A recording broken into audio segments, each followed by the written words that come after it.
In the middle of the town square stood an old clock, its hands frozen, its voice silent. For years, it had stopped ticking. People would pass by. Every day some would glance up. Others wouldn't even notice. Time, after all, didn't stop for anyone. Except, perhaps, for Ion. Ion was the man who was always late. Late to his dreams. Late to making decisions. Late to becoming the person he always imagined he could be. Everyone who knew him said he had talent. His mind was a treasure chest of brilliant ideas, but they never saw the light of day. Whenever opportunity knocked on his door, Ion would offer the same reply. Tomorrow!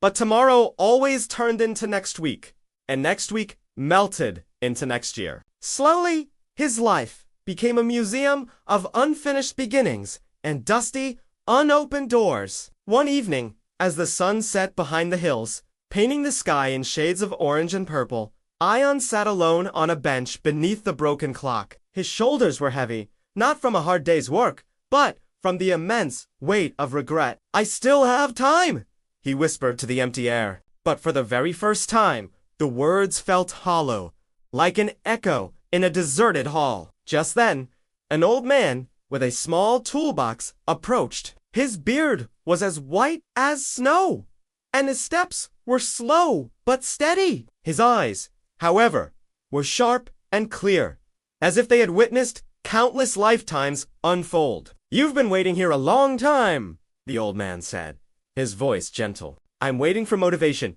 Ion replied, a bitter edge to his tone. The old man smiled softly. Then you're already late.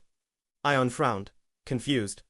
Late for what? For realizing this, the old man said, pointing a weathered finger up at the clock's still face. When it worked, people complained they never had enough time. Now that it's stopped, they've realized they never truly respected it. With that, the old man placed a ladder against the clock tower and began to climb. He opened his toolbox, and soon the quiet evening was punctuated by the sound of his work lick.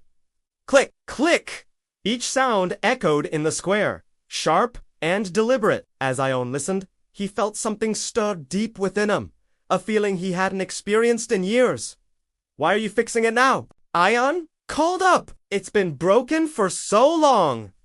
The old man paused, looking down from his perch. Because, he replied, someone finally sat beneath it long enough to listen.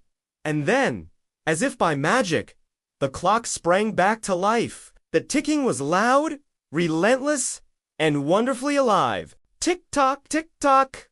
Ion's heart began to race, matching the rhythm of the newly awakened clock. A wave of panic washed over him. What if it's too late for me? He asked, his voice barely a whisper. The old man climbed down the ladder and stood before him, his gaze meeting Ion's.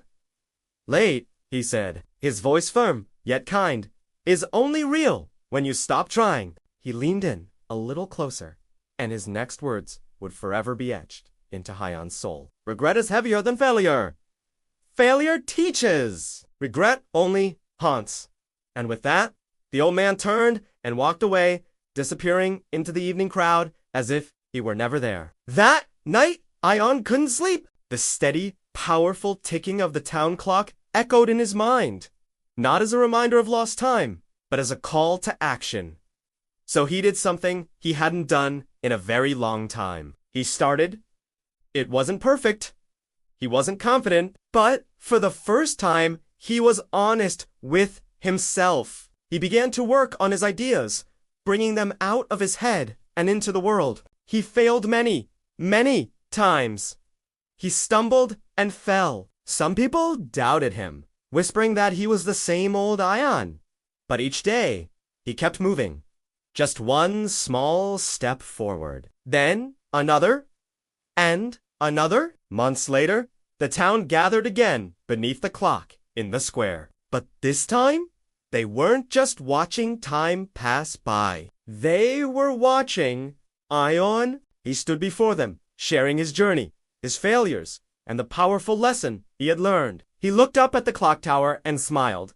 It was still ticking. Not because time was kind, or because it had waited for him, but because he had finally learned to respect it. The real lesson isn't that you need more time. It's that you need the courage to begin. Start today before all of your tomorrows become a single heavy regret. Thanks for watching.